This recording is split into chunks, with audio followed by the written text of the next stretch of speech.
Vietnam ఒకప్పుడు వామపక్ష భావజాలిక దేశం.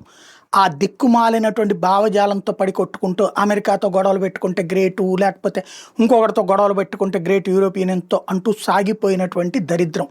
దాని కారణంగా నరకం అనుభవించారు అక్కడ ప్రజలు. ఇప్పుడు అదే వియత్నాం ప్రపంచంలోనే అతివేగంగా ఎదుగుతున్నటువంటి ఆర్థిక వ్యవస్థగా అవతరించింది.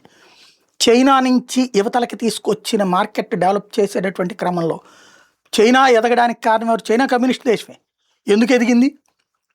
అమెరికా, యూరోప్ దేశాలు తీసుకొచ్చి పెట్టుబడులు పెట్టడం వలన, తయారీకి రంగం అక్కడ ఏర్పాటు చేయడం వల్ల, చీఫ్ లేబర్ని ఏ లేబర్ కోసమైతే పనిచేస్తున్నామని చైనా చెప్తుందో ఆ లేబర్ని చీఫ్గా ఇచ్చింది చైనా. విశేషం ఏంటంటే అత్యధిక జీతాలు కూలీలకి ఉండేది అమెరికాలో, అతి తక్కువ వేతనాలు ఉండేది చైనాలో. కానీ వీళ్ళు కూలీల కోసం పోరాడే వాళ్ళమని చెప్పుకుంటారు అనమాట. అలాంటి చైనాని దెబ్బతీయడం కోసం ప్రయత్నాలు ప్రారంభించినప్పుడు వియత్నాం, భారత్ వీటన్నిటినీ ఎంచుకున్నాయి అమెరికా, యూరప్ దేశాలు. భారత్ కంటే ఎక్కువగా వియత్నాంలో పెట్టుబడులు పెట్టారు. ఎందుకంటే చిన్న దేశం, కావాలంటే లాక్కోవచ్చు. చైనా పెద్ద దేశం, లాక్కోలేకపోయారు. భారత్ లాంటి చోట కొంత ఇబ్బంది ఉంటుంది. అదే వియత్నాం అయితే వీలుంటుంది. ఇప్పుడు ఈ ఏడాది అది జీడిపిలో 8-9% గ్రోత్ అంచనా వేస్తున్నారు. ఇప్పటిదాకా అయితే ప్రపంచంలో హయ్యెస్ట్ గ్రోత్ రేట్ ఉంది ఇండియాని.